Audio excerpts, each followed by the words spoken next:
Bienvenue dans un nouvel épisode de votre podcast Le Pharmapreneur, votre podcast vidéo dédié à l'entrepreneuriat pharmaceutique. Je suis Arnaud, pharmacien d'officine, votre guide dans l'univers complexe et passionnant des transactions pharmaceutiques.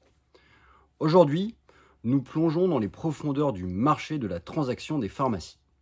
Un marché qui est en perpétuelle évolution, façonné par des facteurs économiques, sociaux, mais également réglementaires.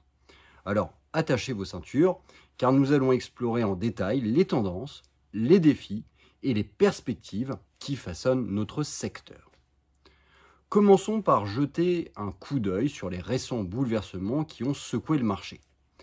Après une période de stabilité relative au premier semestre de l'année 2023, le marché a subi une correction significative au cours du second semestre. Cette correction s'est traduite par une baisse notable des prix de cession moyens, touchant toutes les catégories d'officines, qu'elles soient grandes ou petites, urbaines ou rurales.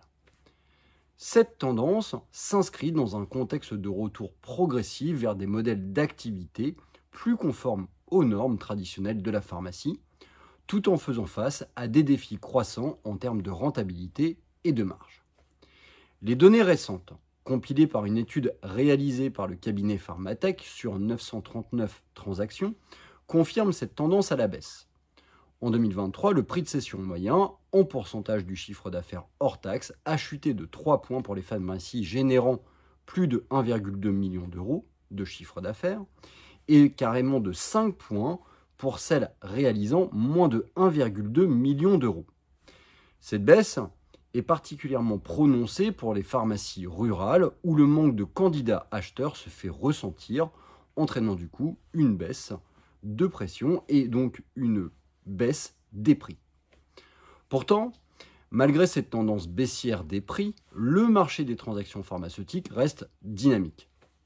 En 2023, le nombre de transactions a enregistré une hausse significative, démontrant finalement la résilience du secteur face aux défis économiques. Cette dynamique contraste avec le repli observé sur le marché immobilier, illustrant forcément la spécificité et la solidité du marché pharmaceutique. Cette résilience est également observable dans certaines régions spécifiques telles que la Bretagne, la Normandie, l'Île-de-France, la région PACA, où l'activité du marché a été particulièrement soutenue. Cependant, malgré cette dynamique, la part des ventes de fonds est restée relativement stable, rompant avec la tendance baissière des dernières années. Maintenant, regardons vers l'avenir. L'année 2024 s'annonce comme une année de transition, avec un nouvel ajustement des prix qui est attendu.